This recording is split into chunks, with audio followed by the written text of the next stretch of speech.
I can't be the only person that's done this, right? So after beating the Isle of Armor story, I immediately went back to Honeycalm Island to see if I can get more of the max honey. So I went to the big tree, I pressed the A button, and nothing happened. This doesn't remain as some kind of special max raid den where you could repeat battle the Vespiquen and then get some more of the max honey, or not even like a one time a day kind of event, so I decided, I'm probably never coming back here. Maybe if I'm in the area and there's a naturally spawned beam, I'll give it a look, but other than that, never thought about giving Honeycalm Island a second go. So I saw this comment on my Armorite Ore guide. Pro tip, use Honey Island. Only Vespiquen and Combi spawn.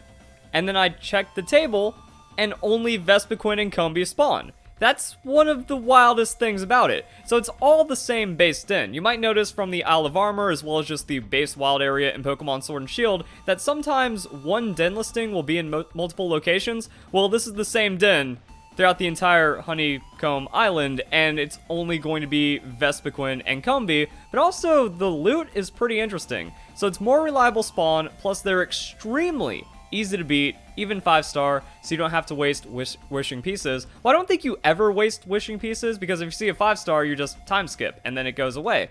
And I don't think that the 5-star is still going to be desirable just because of the phases. Let's see how well it goes to do a 4-star Vespiquen raid. Turnus should be the same. I still have my lagging tail on, so we're going to see if that works, like if we have the AI work it just right, or we can get that extra damage in there. And then, yeah, we're just going to take out Vespiquen, see the rewards, see how it all plays out. But it's really crazy. Like, I didn't think anything like this could or would exist in the game.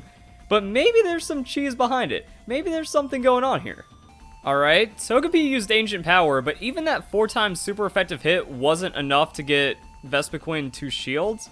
And also, Weavile used Ice Shard, so yeah, we didn't do half of its health before doing that. Looks like Lagging Tail might not be the play, even on the 4-star, but it was working for the other 4-stars in the cave triple den that I showed, so we're going to see how much chip damage we can get through this.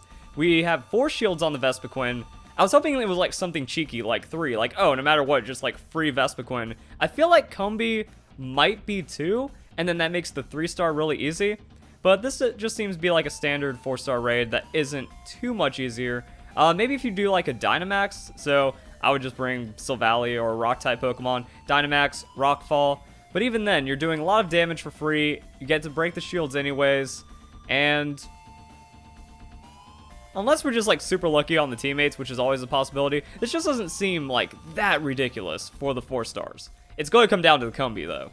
And also, if you're speedrunning for Armorite Ore, you don't really want to Dynamax your Pokemon since that takes a lot of animation and it also takes a lot of extra time, but got 2 Armorite Ore, 2 rare candies, and that's the crazy thing.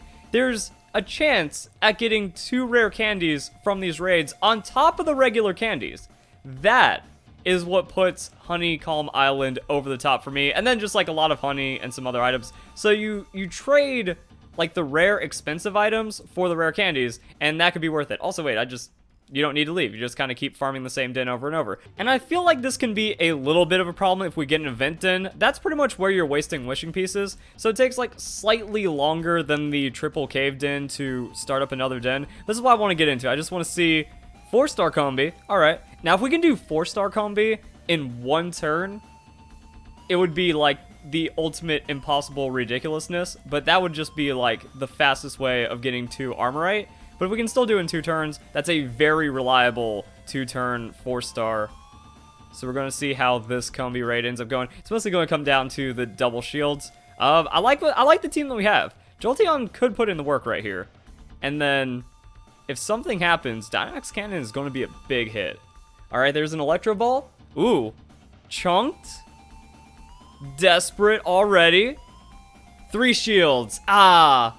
Because the thing is, I thought I really nailed it with pretty much every part of that Armorite Ore video. So someone coming in saying like, oh, I have a better method. My ego is going to be a little skeptical of that one. But we still have to try it out. And this is still pretty good. Like, we got it. That's first move on the 2nd turn for a 4-star. If we were mashing through it, that would be a less than 2-minute 4-star. 2 Armorite Ore, less than 2 minutes. 3 large candies, so pretty much an extra large candy. 2 Armorite Ore. We got the rare candy, so extra levels on top of that. Even a max honey. Alright, that's pretty good. That's some pretty good stuff. and then we just kind of go straight back into it with this den. So that's still a 4-star. I've got a lot of wishing pieces to spare and a lot of watts and just like resources from the experimentation. So I want to see what happens if we get into the 3-star combi. That like makes it work. I feel like at the very least this is going to be about the same with different things going on, but an abundance of 4 stars that you can still do in a short amount of time isn't really too terrible. All right, 3-star combi. Can we 1-turn it? I feel like it's pretty possible if we almost 1-turn the 4-star, but it's going to come down to the allies that we have, and just like the Arrokuda is so frail. I think that the Water Den is also pretty reliable. Like, you can get some weird Pokemon, but overall, I'm refreshing a 5-star no matter what happens, because just that double shield, even if it's like a really easy battle, the other ones I showed were pretty easy battles as well. So, Helping Hand, that's going to help out. The Sucker Punch, yeah, that's a big hit. We're in. Oh, wow, that didn't proc shields, though. Combi kind of a late bloomer on this one. That Sucker Punch should have done it, I feel. But there we go. So Combi going to use his max airstream. We have to get it. I don't care if it has 3 shields. Yeah, there. That's why we do it the way we do. Holy crap, that was fast. But it's going to be about the same time for an Arrokuda. However, this has the benefit of giving us rare candies on top of that. So, I mean, in just a very short amount of time, we've already gotten multiple Armorite. Oh, wait. I keep wanting to bounce back and forth. I don't know if just because of like the way I did raid event dens back on the wild area in Galar. But yeah, you just kind of keep pressing the A button while you're here. It's an event den, so we skip it. And we're just getting like solid amount of rare candies. It feels like with the odds of the rare candy, we have a really good chance of getting 1 and then a solid chance of getting 2 on top of the other rewards inside the den. And I do want to test out the 5-star Vespiquen, just see if it's actually like a surprisingly quick 5-star raid. So I've gone up against Talonflame. Having a 4-time super effective hit isn't like having, you know, a Dynamax cannon or like some kind of special behemoth attacking move to do so much bonus damage you can crush it on a 5-star. It's just going to be pretty consistent. We're going to see, again, if this is faster than like your average 4-minute 5-star, even if it's a super easy one. I just don't like that you're pretty much forced to Dynamax at some point, and you lose your Dynamax if you don't do it on the first turn. So there are going to be some inefficiencies here, and that's why I think like the lagging tail was a little bit of brilliance that I don't think anyone has ever really been doing, because there was no incentive to farm 3- and 4-star raids. But now 3- and 4-star raids are the most optimal ones to do if you're specifically going for the Armorite. You do get the less experience rewards, but then the Combi kind of make up for that, so it's pretty interesting. Vespiquen puts up its shields kind of early. It's 4. Oh, wait, what? 5. Yeah, this ain't gonna be good. So, I mean, if everyone lands their hits, then we rockfall, then we get a solid hit through it, then we rockfall again. This is just why it sucks, because when you have 3 and 4 stars, you can do so much damage through the shields that you can just KO the Pokemon before it matters. With a 5-star raid, you pretty much always have to put up with that. Vespiquen, yeah, like the Sandstorm doesn't even do any kind of noticeable damage. I don't even think this 4-time super effective hit. Now, sometimes, depending on the situation, like, you can get into the next shield. But that's mostly, like, if you're playing with allies, and then everyone brings, like, an Eternus, and it's 4 Eterna Beam per turn. Or, not Eterna Beam, Dynamax Cannon per turn. If you do that, then sometimes you can get to that second stage of shields before the first one ends, and that shaves off a little bit of time. But then, if you're playing online, you have attack animations and all that other stuff. So even though it's a 5-star raid, I don't see any benefit here. And as we showed, you still get the same amount of Armorite. Not even a reason to do it for like the 3 extra large candies from a purple beam. Like, yeah, it's doable, but I thought that like Vespiquen was like, we know that Vespiquen's kind of thick too. Like the unfair battle tree Vespiquen from Pokemon Sun and Moon. I think there's been some fan Fridays of it. Combi, I don't think anyone's ever paid attention to Combi's stats ever, so that's why I was like thinking maybe we see the 2 shield on it. But it seems to be about the same fight as going for the Drifloon. But there are some interesting ones that get in the way on that Ghost Den. Like if you go into a Jellicent, yeah, it might take a little bit of extra time. But overall, farming the Water Den is pretty successful.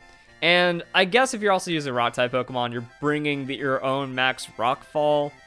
So slight animation on the Sandstorm, maybe even lag. I don't know, speedrun strats. Gotta like look in a corner, not get that lag, and then you get a faster time. But overall, yeah, Vespiquen, I'll throw a Pokeball at it. Why not? Oh, I accidentally mashed through the rewards because I'm still in, like, speedrun mode. I don't know if it's because I'm getting lucky or unlucky, but I'm only getting, like, primarily 4-star raids from the Combi. I wasn't really keeping track of how many, like, 3 versus 4 stars I was getting, but I feel like I was at least doing, like, things slightly faster when I was in the cave. So let's just do time skip. This doesn't really waste a wishing piece or anything. Alright, that's a 3-star. And then we can just do the don't invite others and get another, like, super quick Combi. Just bop right there. And yeah, it just comes down to like the extra candies and shenanigans like that. I don't know. Tell me what you guys think. And also another thing I do want to note is that Armorite Ore does not spawn on Honeycomb Island, or at least I don't think it does, because you have candies and honey. So you can find the experience candies, but it's mostly just going to be like experience candies small and extra small. So you're not really getting too much out of that. And you still have to like go across the entire island. So it's not like as quick as you go back and forth, you find the rock, small chance for Armorite Ore. So if this is faster somehow, then I think that's going to be offset by the, you know, couple of pieces of Armorite Ore you're going to find. I think it might actually need like a test though. Like it'd be pretty crazy if we just did like a hyper efficiency 1-hour run, Combi Island versus the 3 rocks, and see how that played out. Now, there are going to be some inconsistencies, or like, it is going to be very RNG based on how many 5 stars you get that you have to time skip over, how many event dens get in the way. But I mean, no matter how you cut it, like, that's fast. Or is it some kind of brain optical illusion? I don't know, maybe because like the cave feels a bit more close and compact, it's snappier, and since I'm all like exposed on this big Honeycalm Island, it just kind of doesn't feel as clean and quick.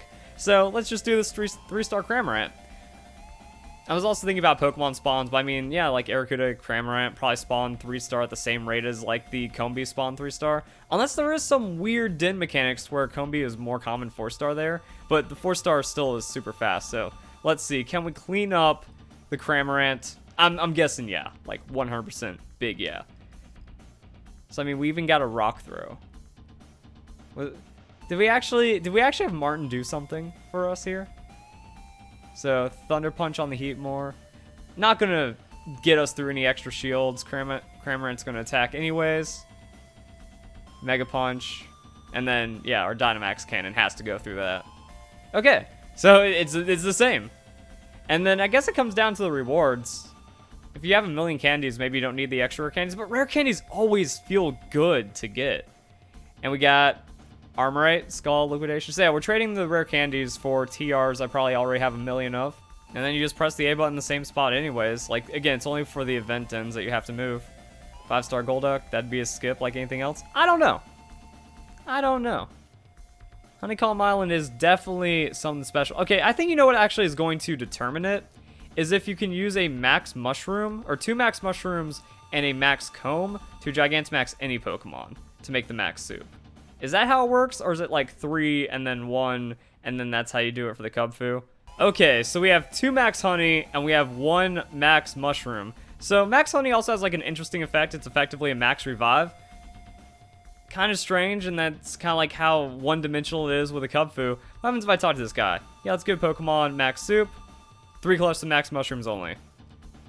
Okay, that would have like made it hands down, no contest, but now we're in this. I don't know what to make of it, guys, so I'm going to ask that you comment down below which one do you think is better, in the cave with 3 spawns or Honeycomb Island, or do you already have like a secret spot that you're getting even more Armorite Ore in? Is it the same? You know, are there trade-offs, or do you think like one edges out the other? Have you experimented with any of them, and which one feels better to you?